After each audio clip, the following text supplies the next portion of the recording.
if we do this right, PillBot is going to start saving lives. Like, it's going to get into people's bodies that would never have gotten an endoscopy. Yeah. And because of that, it's going to get into, say, like young person's stomach, but it's going to find a cancer that's like, say, stage 1.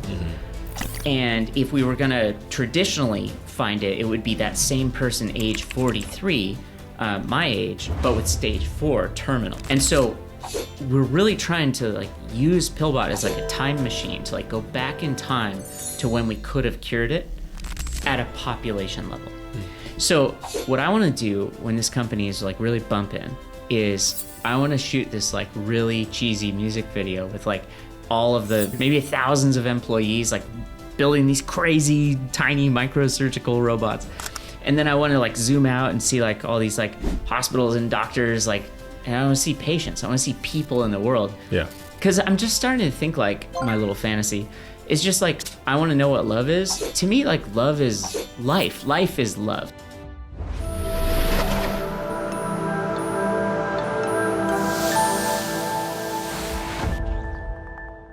Welcome to GWP. It's so great to have you here. It's such a pleasure to have you here. I've heard and seen and read so much about you, so much about, Endiatx, the amazing work that you're doing with all this stuff. Super excited to dive in all your amazing endeavors. So thank you for coming on the podcast. I mean, I'm happy to be here, and I know all the folks working on this little robot pillar are also really proud to be able to know that this story is interesting to the world, right? We love talking about little tiny robot pills. Yeah, absolutely. And one of the things that I've been so fascinated about lately is the opportunity I get to talk to some of these amazing founders, and you happen to be one of them. Sometimes when I talk to founders, I'm fascinated about how they pick really, really difficult problems and decide to solve them. Recently I was talking to a founder, and the problem he decided to solve was immigration. And I told him, I said, immigration is so complicated that, you listen to a presidential debate and sometimes almost all of the debate is about immigration. It's so complicated and the conversation never ends. You pick something even more complicated than that, going inside a human body, innovating the way things like endoscopy is done. Amazing. Tell us about your journey. How did you get to this point? And, how did you start Endiatx and now making these pill robots? Well, the inspiration really begins the way many young people are inspired, which could be like you see a movie that really clicks with you. Like, obviously, I love shows like Star Trek, and there was this one movie, Inner Space, where they shrunk this guy down, and he piloted a robot around inside this guy's bloodstream. And that was kind of sci-fi back in the day. And it's also been covered, by other movies, Fantastic Voyage, and the list goes on. But the thing is, a lot of those stories are touching on near possibilities. And so I feel like I kind of grew up with a zeitgeist saying micro-robotics in the human body is probably part of our future.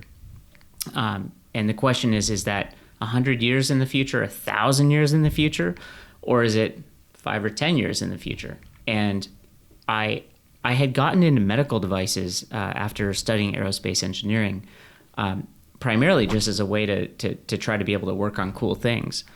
And after a couple of companies in the med device space that were successful exits locally, I started to realize that I wasn't getting any younger.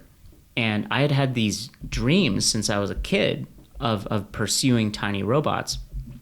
And I just realized, it's either now or never. Like I've got this dream. I felt like I had a plausible path to chew on it, especially once I realized that I didn't have to do everything. I could make friends and build a team. And all of a sudden, it started to look less like a pipe dream and more like just a block of work. And Silicon Valley is a perfect place because here in Silicon Valley, although no outcome is guaranteed, and although things can be quite hard here, like anywhere else, this is one of the places on planet Earth where anyone of any background with a dream is actually more than welcome to get on a stage here and see if other people take interest. And I find that really beautiful. Like, there are parts of the world where people kind of get shunned from standing out. But here in Silicon Valley, it's like, no, you can say, hey, my name is Torrey. I want to make robot pills.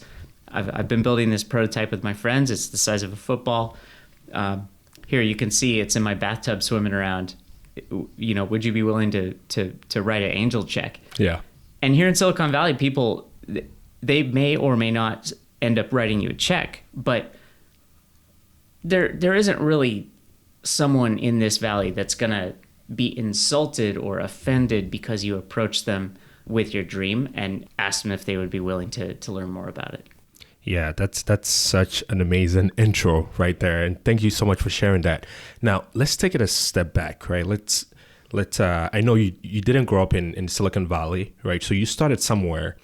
Let's talk about your education, because, you know, starting something as complicated as getting into the human body, I'm sure education played a huge role. You know, you talk about the movies that inspired you to kind of dive into the science fiction and all that.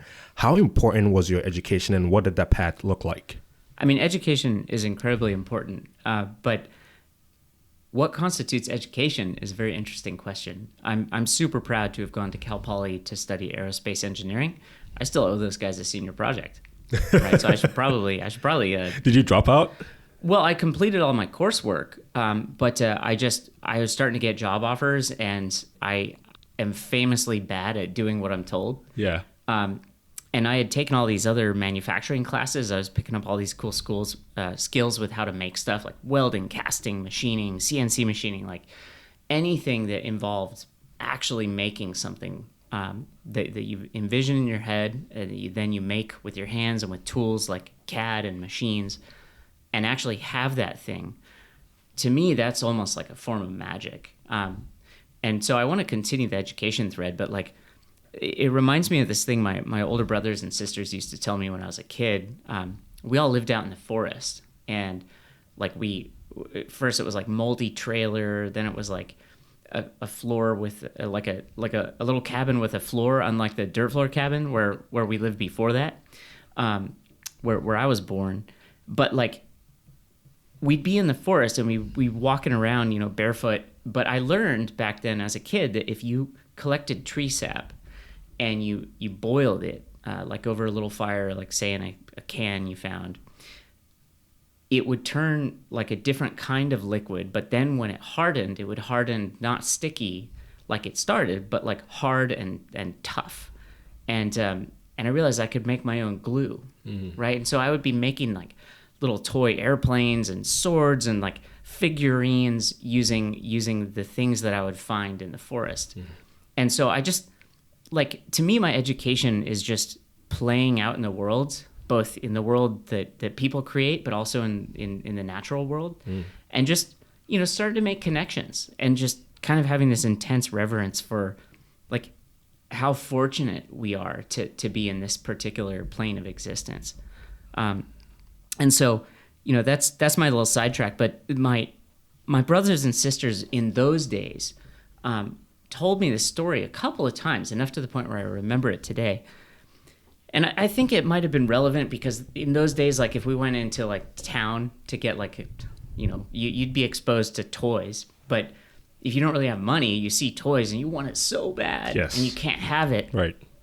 Which makes you want it even more. And so you see the world of toys and cool stuff, and you feel like you're excluded from that. But my brothers and sisters said, you know what? In your dreams, if you see an object in your dreams and you manage to hold on to it, like this could be like a semi-lucid dream kind of a scenario. They told me, and they didn't mean any harm by saying this, but they said if you hold on to it tightly enough, you'll wake up holding it in your hand. And I get to wake up every morning with a PillBot either in my pocket or sometimes under my pillow, right? And I think what they said ended up being a really powerful metaphor for me, which is if you have a dream and it truly is compelling, and you are unwilling to let go of it, if you hold on to that thing so tight and you're willing to do it for as long as it takes, you may very well wake up one morning holding that thing in your hand, right? And so that's always been a good lesson for me, is just do really weird, hard things, even if they take 3 years to start to bear fruit. Maybe it'll take 10 years. But dare to dream, and dare to dream big, and don't give up on those dreams. I've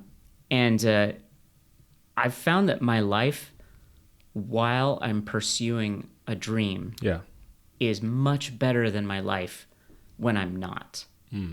Right? So like, I've spent, say, a couple months at a time 10 years ago, if I'm just sort of like selfish guy, having fun, doing random things, I could either go to the makerspace and make some really cool thing using their laser cutter or their machine shop or something like that.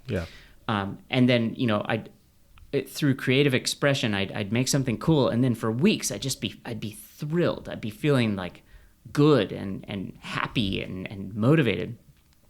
But then I would cycle. So sometimes I wouldn't go to the makerspace. Sometimes I would like go to a party, and there's nothing wrong with that. But, there is such a thing as one party leads to another, and then you're spending like the whole weekend just sort of goofing off. If I do that long enough, I start to descend into depression.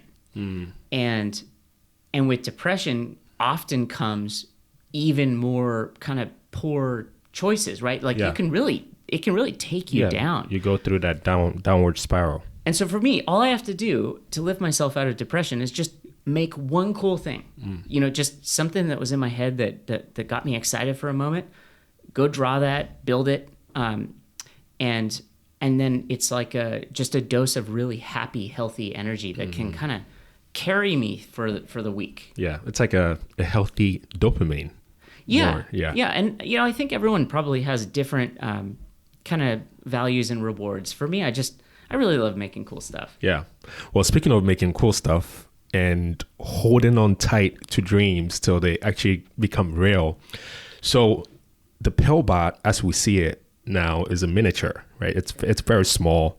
What is it, 30 millimeters at this point? Or yeah, so the PillBot that I'm gonna swallow on Monday, and then I swallowed like a version of it today that's missing a few systems, is up to 33 millimeters long, and 13 millimeters in diameter. In other words, it's like 13 millimeters. That's like 50 caliber. So it's a very large pill right now. This little guy, this is my pocket prototype demo. This is the PillBot. It's maybe like half the volume. This is the PillBot of tomorrow, right? This is where I'm kind of trying to aim the company towards 6-12 months out in the future. And then the PillBot of today is going to be a little bit bigger, a little bit less elegant. But the neat thing about it is it's not perfect, but the darn thing is like really kind of starting to work.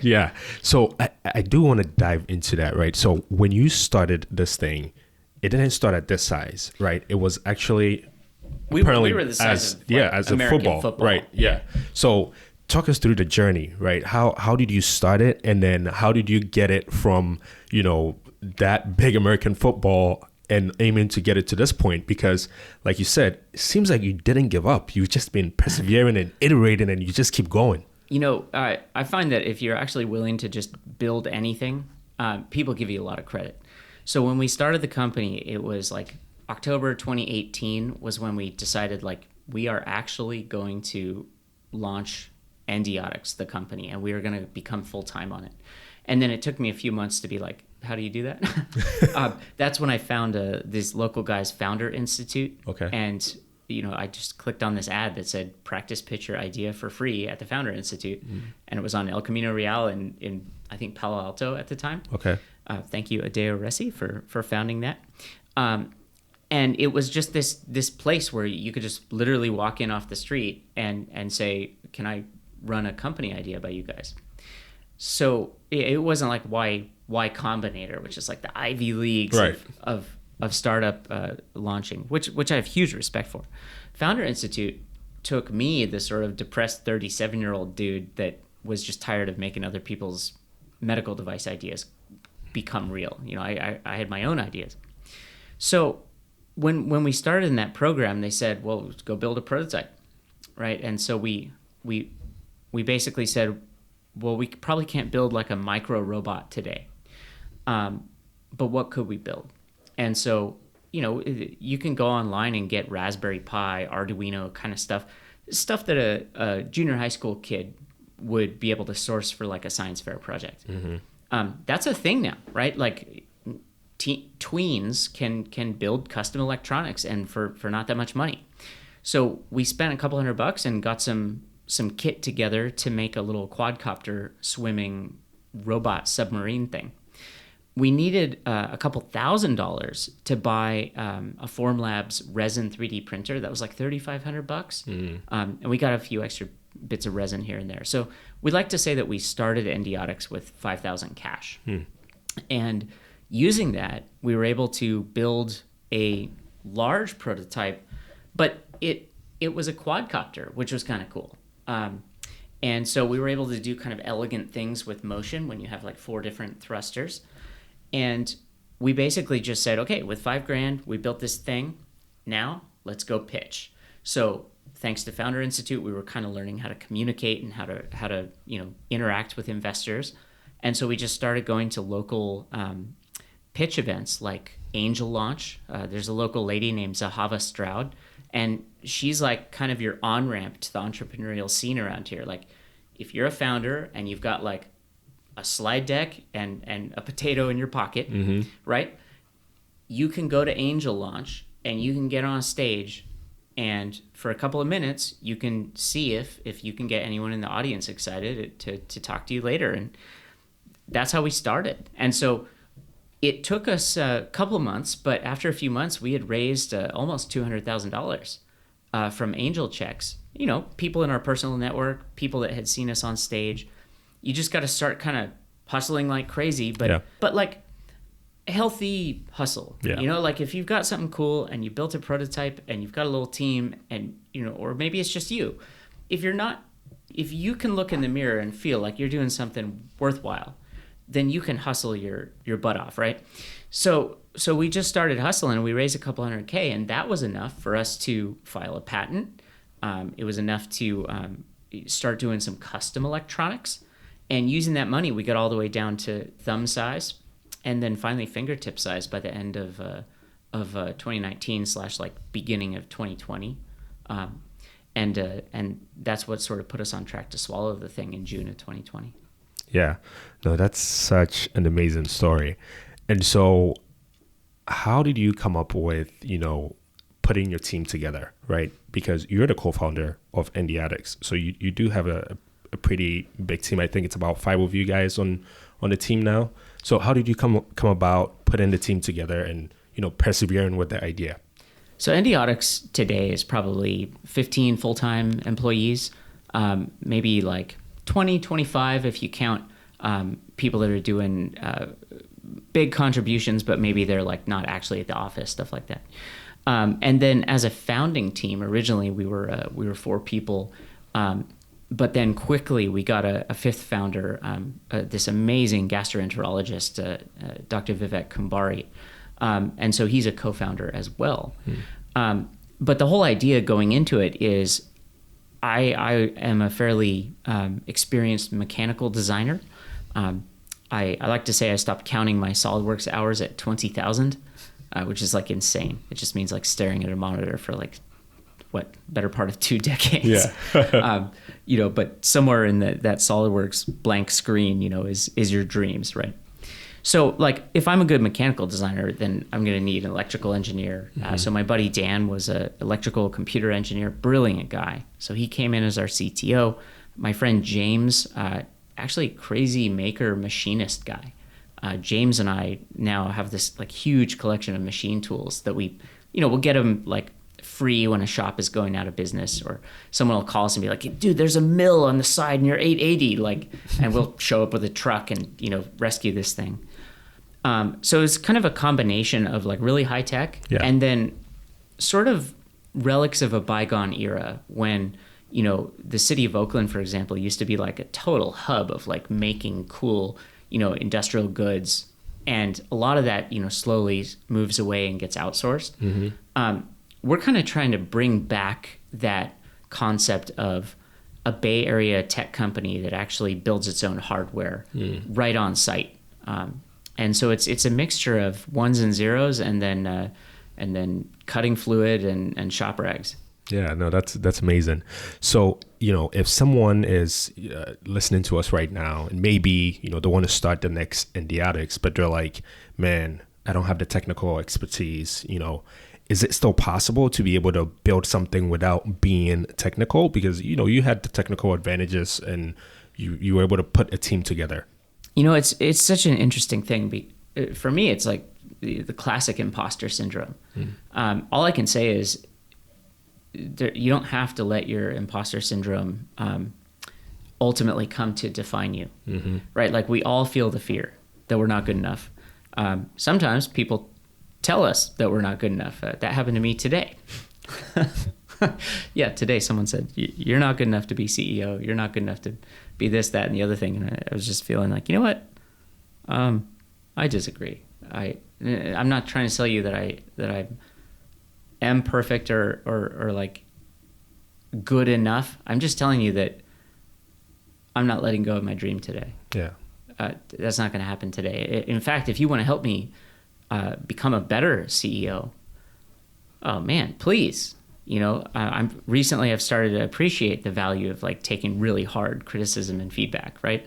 But like for the people out there that have like a crazy cool idea in their head and they feel like they're not good enough to be the founder, well, unless someone else is doing it right now, maybe you are, because you being willing to go take a big risk and go out on a limb is going to take you way outside your comfort zone, and that's where you learn really quickly. Yeah. Right? So you may find that by pursuing your dream, in spite of how scary it is and how unprepared you feel like you are, that may be exactly the kick in the pants that you needed to become the person who's good enough for it. So all I would say is it really helps if you have some component in your toolbox that's relevant to what you're trying to build. Like for me, PillBot needed a physical form. And in the first couple of years, I often put a lot of my contributions into that. Yeah. Nowadays, I'm just one guy on a much bigger team. And I'm lucky in a given day if I get to do some CAD work and see it get onto the robot. But yeah, for those founders out there, like, and prospective founders, if the dream is real and you can't forget it, you just keep waking up with the same dream, and you're just walking around all day long just thinking like, dude, people are crazy. The entire world is crazy. Why aren't we doing this thing? You should probably launch a company, right? And then you can reach out to folks in the community that have been there, and we'll understand. We might be able to help you find a CTO or, but if it's technical, nothing's stopping you from going to the local hacker space. Like go down to Hacker Dojo if they're around right now, like walk in there and say, hey, my name is, Torrey. I'm working on robot pills. I really would. I need to make friends with a couple of people that like to do code, and if anyone likes custom electronics, would anyone be interested? Here's what we're working on. Yeah. I need help. I don't walk in today as the crazy expert and everything. I walk in today with a crazy adventure that I'd like to invite you to join me on. Yeah. How does that sound? And sometimes people will greet you with open arms, and other times, it might take a little while before you get welcomed, if ever. But if the dream is awesome, go for it. Yeah. Hold on tight to it. And I love how you put that, because that's actually how you would probably pitch your idea to other people to make them hopefully believe in you and jump on board and maybe stop whatever they're doing and, join you. So thank you so much for sharing that. So for people that are listening to us, we're talking about this PillBot. We've talked about the iterations of it. We're talking about, how beautiful and amazing it is. Tell people how the PillBot works, because from what I understand, it's a really complicated technology that has cameras, it has LED lights, it has propellers, right? And it's able to do some amazing things once it gets in the body, to the extent where, I could be a doctor, I could be remote, right? I could be in San Francisco and you're in New Jersey, and I can give you telemedicine or, help you out with the robot. So PillBot is one of two things. I mean, maybe it's like super crazy cool and advanced, and sometimes I feel that way. Other times it's like maybe it's just old and kind of boring, because PillBot really is just a drone that you can swallow. So, kind of a small drone, kind of like a quadcopter. Right now we're like a tricopter, but we started as a quadcopter, making little compromises here and there. So it's like if you could be like a 12-year-old kid, you could get a sub $100 drone for your birthday, and you could be flying that thing around at a park on a Saturday, and that's fairly normal. Not every kid has that opportunity, but like, to be honest, a lot do. So the concept is just make a drone small enough to swallow, and instead of flying, it's going to swim. And in order to swim, you probably need some fluid, so drink a bunch of water, maybe try to avoid eating breakfast, before you do that. PillBot is a moving eyeball in the stomach. In the simplest way to describe it, it's kind of like the tip of a doctor's endoscope. And, it's funny, like doctors have endoscopes.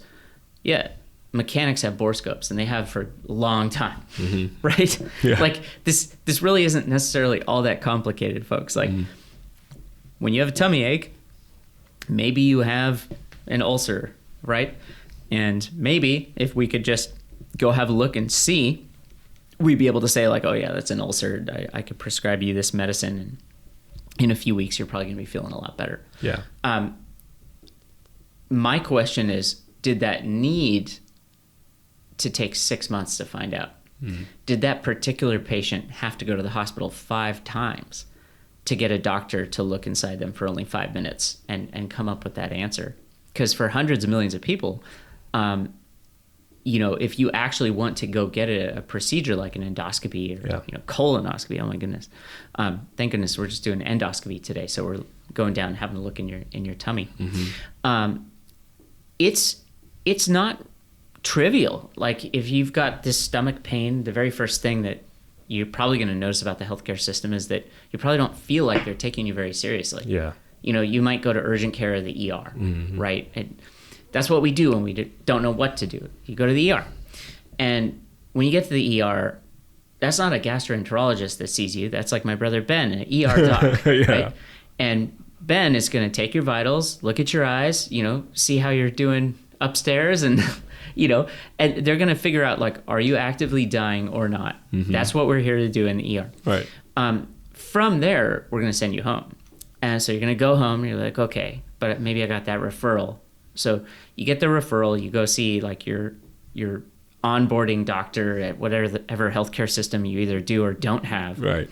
Which is in itself kind of scary. And that doctor will say, okay, yeah, maybe you need to see a gastroenterologist. Fine. Okay. As long as you've still managed to say the right things to not get disqualified from the process that gets you to this upper endoscopy. Okay, so you go see your gastroenterologist and you're thinking like, okay, round 3, but we're getting close, right?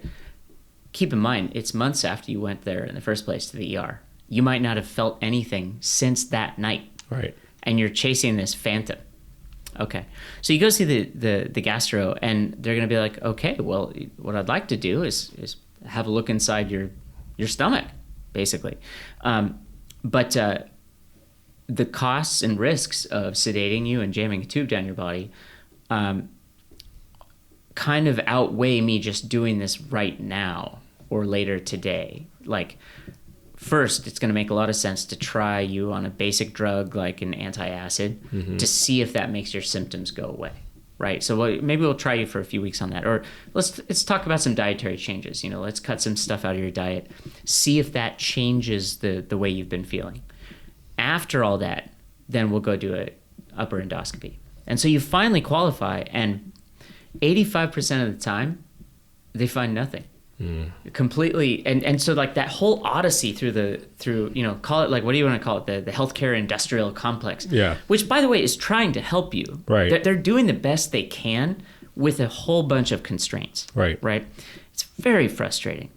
85% of the time they find nothing. And then 15% of the time they find something wrong, and then they can go fix it. That's really tough. 85% of the time going through all those steps just to not find anything. And then when they do find stuff, a lot of the time it's really simple, like gastritis. You've got an irritation in your stomach, and it's going to be a very simple drug or lifestyle change to address that. And so what we're saying is, what if you could trade that 6-month odyssey for like a 5-minute fancy Zoom call from home, right? Like, Alexa, my tummy hurts, and you know, this PillBot comes, and probably Alexa or your phone would tell you like, okay, you know, we're going to swallow PillBot tomorrow. Let's, you know, eat your dinner, but make sure no coffee in the morning. That's hard for me.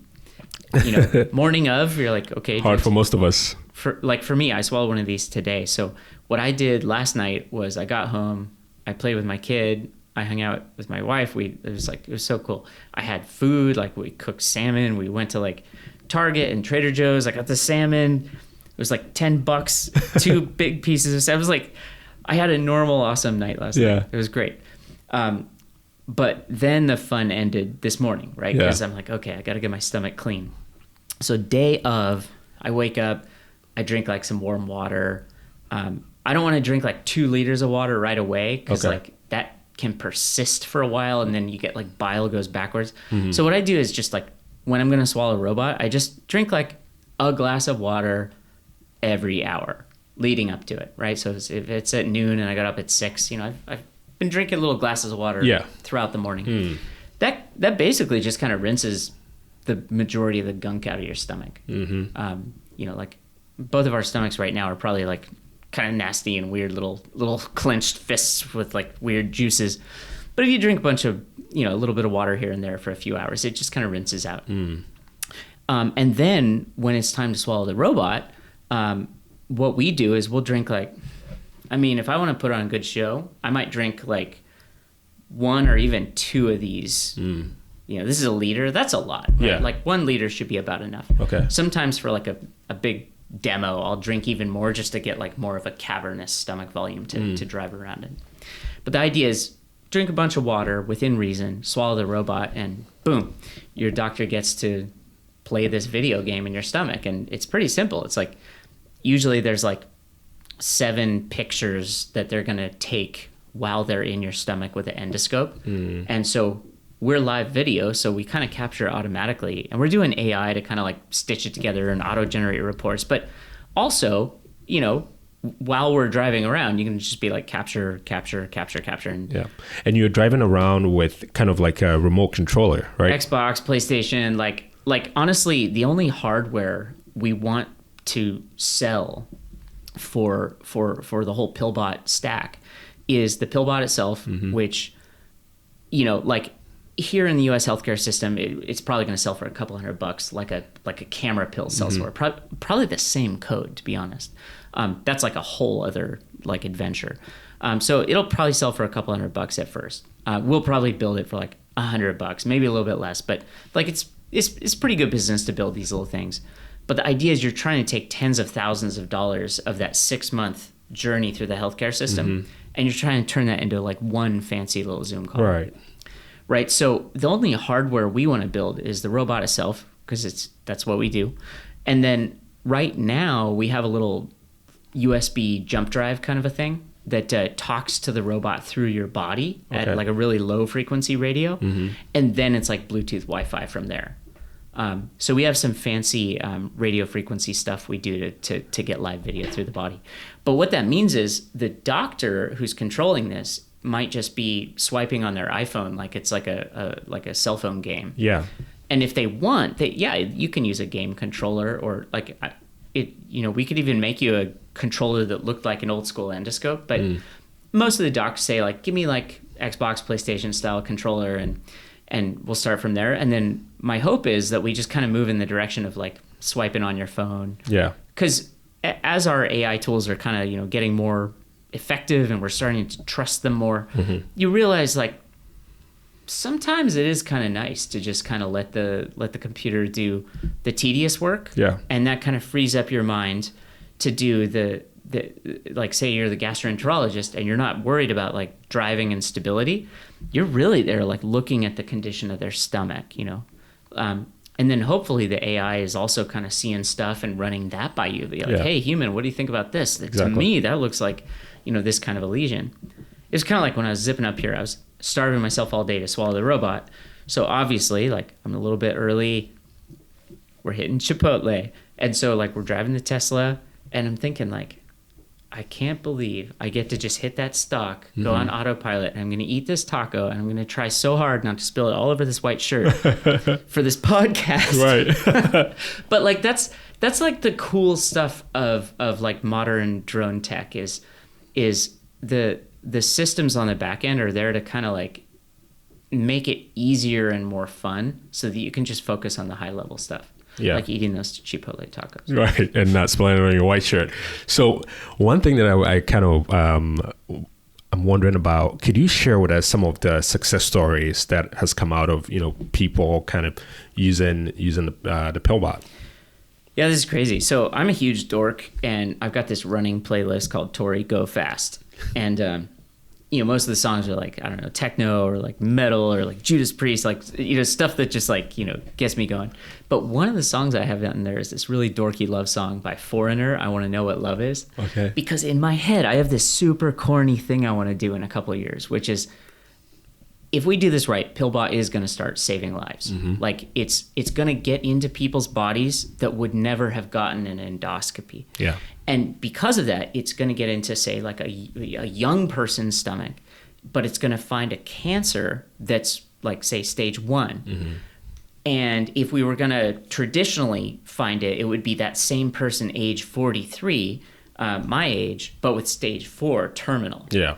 And so we're really trying to like use PillBot as like a time machine to like go back in time to when we could have cured it at a population level.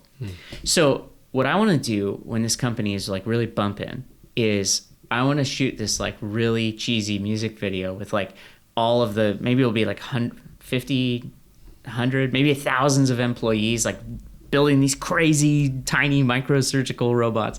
And then I want to like zoom out and see like all these like hospitals and doctors, like, and I want to see patients. I want to see people in the world. Yeah.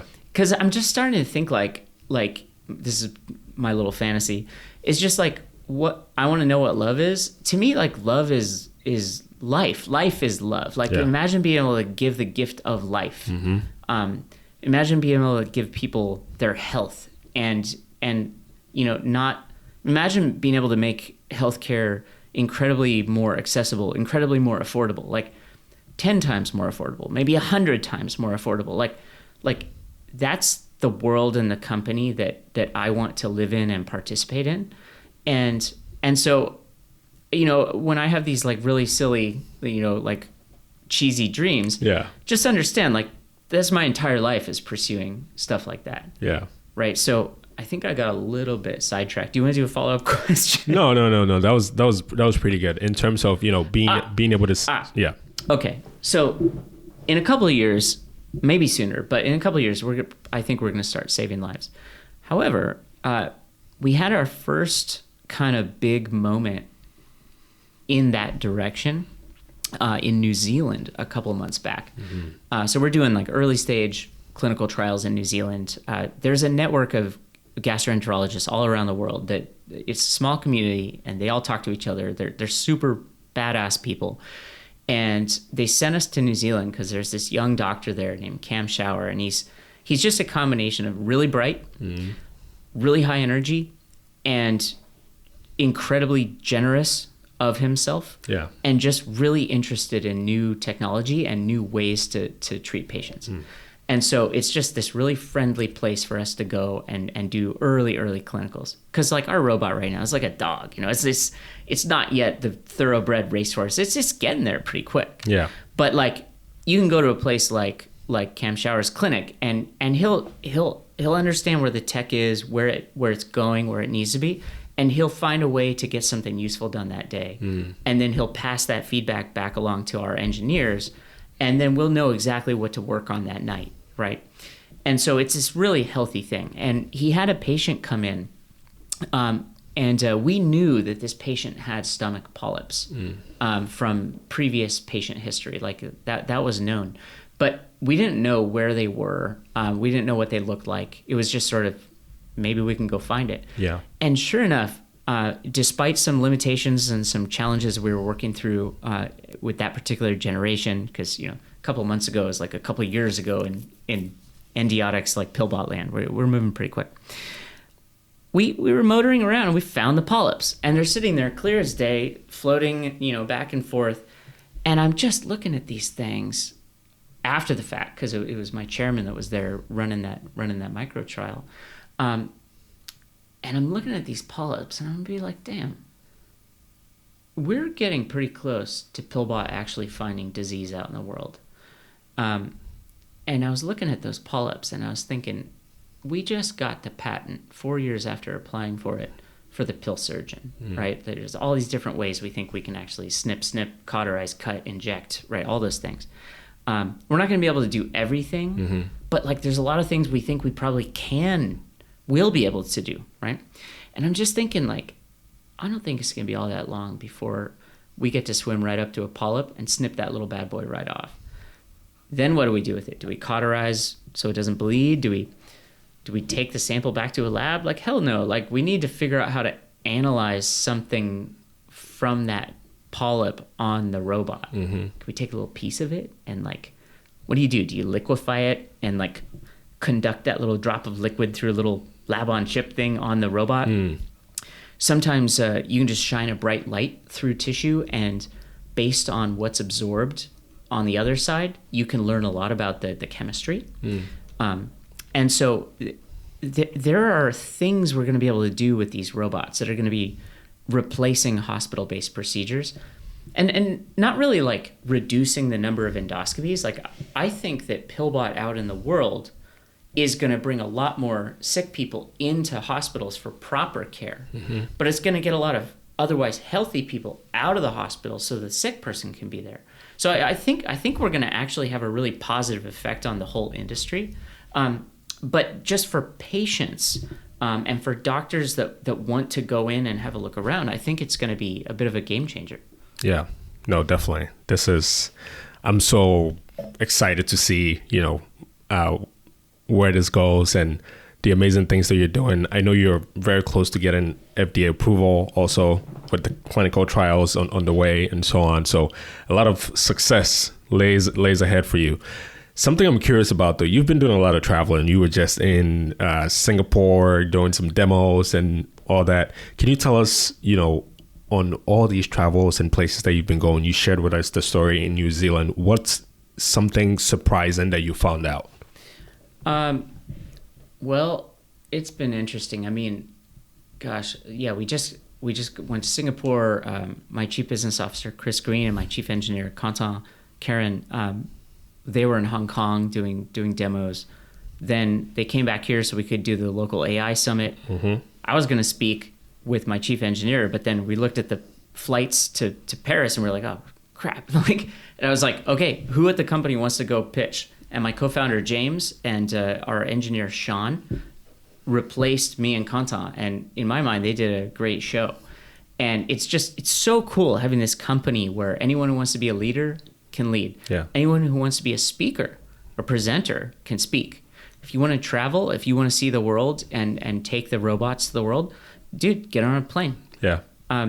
So we had this opportunity to go to Paris because Dassault Systèmes, one of the largest, they make fighter jets. They also make like all the software we use to make the robots. They had gotten wind of what we were doing, and they said, like, are you guys for real? Like, do you want to come present? And they offered to fly us out. And I was like, hold on, let me get this straight. We're making little robot pills, which is really cool. And we're getting offered to be flown to Paris? And I said, can I take my wife and son? And they were like, in a cool French accent, like asking, they were like, this is too much. And I'm like, how about this? Instead of business class, which is like really generous of you guys, dude, throw us in, coach. Like, we're probably going to be making noise with the baby anyways, right? We're only going to be one hotel room. It's probably about the same cost. And they were like, you know what? That's pretty reasonable, right? And it was just amazing to realize that, like, these dreams that people have, you know, like PillBot is a dream that I've had and shared with others, and others have contributed to this dream as well. Like, this is no longer just a I, me kind of a thing. Your dreams can take you places, right? Like, I love to get pictures of PillBot with like the Dubai deserts in the background, or like PillBot with like the French countryside in the background, and just be like, my goodness, like PillBot with the Eiffel Tower in the background, wow, it's like taking us all around the world. So it's really amazing. But one crazy thing is, you know, you the founder, you the CEO, you will often know what you need to do, but the world's going to be telling you otherwise. And like, this will be people on your team, people who feel like they're above you in the stack somehow. You know, like every CEO reports to a board of directors, right? What do they think? You, the CEO, will seldom have your instincts align with what everyone else's instincts are. In fact, being a CEO is kind of crazy. Like, in my experience, it's almost like whatever I feel like needs to be done often is like the opposite direction that the world seems to want to go in. And so it's like my whole life is one of conflict. Yeah. And so it's like, can you manage that conflict gracefully? That's an interesting skill to develop, right? So when we went to Singapore, I'm thinking like, dude, Fortune's flying us to Singapore. This is awesome. This is a great speaking opportunity. We can demo the bots. Also, we can take the robot to the local hospitals and meet a bunch of doctors. That all went great. But I knew, based on feedback that I had gotten prior to leaving for Singapore, that if we didn't put on an amazing show, it was my ass, right? Like, I was so over leveraged. Yeah. It's like you have monetary capital, you have political capital, you have your own sanity capital, right? And if you're like a founder or a co-founder, you're constantly leveraging whatever your resources are to the absolute maximum, like, and then even beyond the maximum sometimes. And so it's kind of interesting, like, behind the stage, I was just like looking out at the crowd, like through a crack in the curtain, and I'm scared. I feel sick to my stomach. I'm like kind of shaking. I've got severe imposter syndrome like anyone else. And at the same time, I'm just telling myself, Torrey, you can go ahead and give yourself permission to be afraid. It is okay for you to be afraid. In fact, it's probably appropriate that you're afraid. All right? That's not going to stop you. So you just get onto that stage and just speak from the heart and share this story. And usually when I get off of a stage after speaking or demoing, I have no idea what I actually said. Like, later, you know, you maybe watch a recording and you'd be like, whoa, that actually sounds pretty good. Yeah, you know, like, way to go. And you're like, I don't even know what happened up there. Yeah. I just know that when I get onto a stage, I'm just going to speak from the heart, and I'm going to share the adventure with people. And I'm going to hope that the dream that we're sharing and the evidence that we're actually kind of doing it is enough for the world, you know?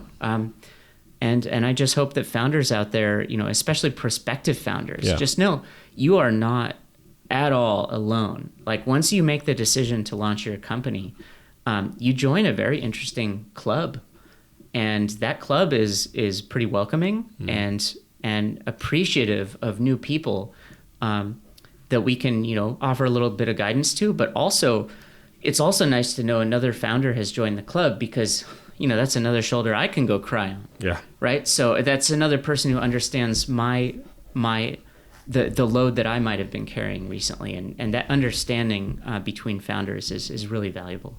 Yeah. Wow, Torrey, you've shared a lot. Thank you so much. And I know we're wrapping up here. The one last thing that I kind of want to dive into is how all of this kind of connects to wealth, right? Because you talk about taking that plunge, right? Leaving your nice job and saying, you know what, I have this dream, you know, and I know this dream is going to take me to a lot of places. Right now, you know, I don't have the capital or whatever. You took $5,000 to start Endiatx, right?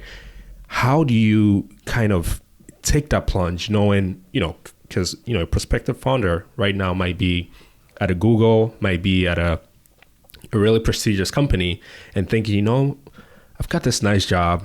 I've got all these benefits. Why would I take the plunge and, go to struggle? What are some of the successes and the satisfaction besides what you've already shared that you've seen taking this journey?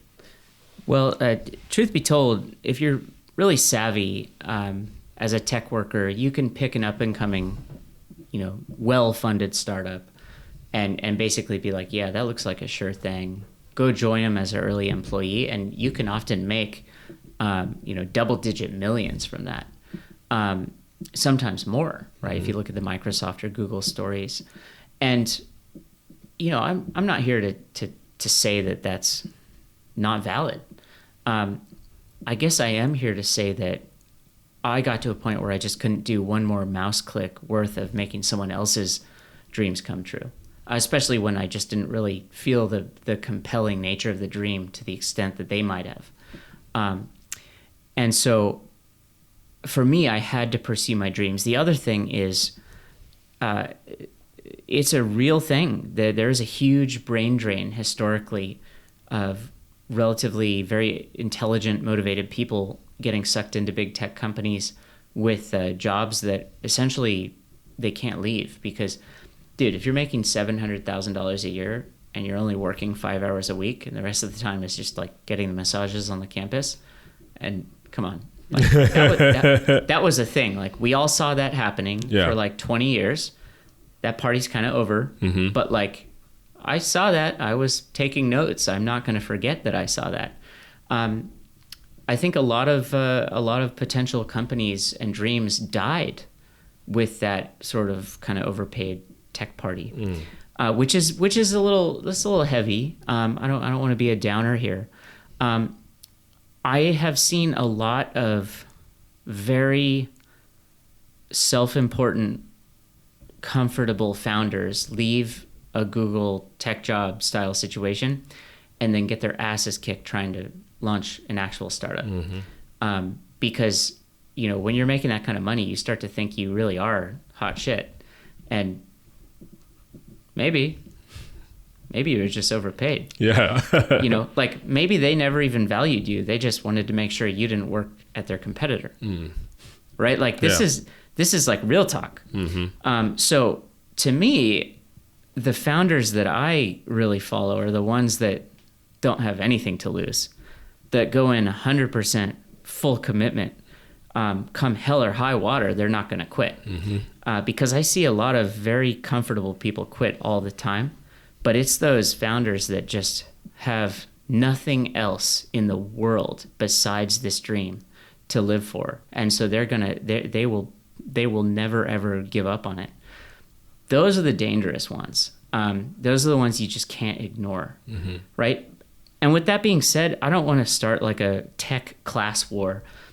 Our company now is here because people from all walks of life, it's like it's crazy. Like we have most ethnicities present. We've got like a super weird, eclectic bunch of people coming from every walk of life, from some really entitled backgrounds to some like insane, like gnarly, like stories of just like people making it despite all odds. And then for the people that wrote us checks early on and even today, some of them have crazy stories. And so we see like, plenty of like entitled, relatively like well-off people who are comfortable have participated. But then a lot of people who aren't have come in and participated. And so I'm learning that I should check my judgment at the door. Like I very much used to think like I had this like heroic, like kid from a scrappy background kind of identity going on. To be honest, I'm trying to just like carry a little bit less weight around with me. Like I want to be a little bit more calm. I want to be a little bit more kind. I want to make sure that there's room for anyone from anywhere to come sit down at the table and participate in the conversation. So yeah, it's like I'm going to have like really gnarly, hardcore, strong opinions about robot pills, but everything else I'm going to try to be a little bit more mellow. Thank you so much. Thank you so much, Torrey, for sharing all of that insight and knowledge with us. It's always a pleasure to have you on GWP. There's one question we ask every single guest that comes on GWP is, what is your definition of wealth? Oh man, for me, I think wealth is probably a feeling of tranquility that comes when you realize you get to do the things that you love to do, right? And last night for me, it was cruising around with my little family, going to Trader Joe's, getting some salmon and throwing it on the pan, and just having a few hours to just hang out and be at peace, and fool around with the PillBot that was in my pocket the whole time. Yeah. And just realize like I'm pursuing my dreams. I'm doing the things that I want to do. Constraints from out in the world aren't taking the food off my plate today. And to me, that represents a very wealthy moment. Yeah. Awesome. Sorry, keep doing what you're doing. I love the dream. We support it. We love it. And I know you have big dreams to, make this even more exciting with AI and all that good stuff. And so, we look forward to hearing more about your success. Thank you so much for sharing all your insight on GWP. As always, it's a pleasure to have you on. Well, thank you so much. And I can't wait to be back. Yeah. Thank you.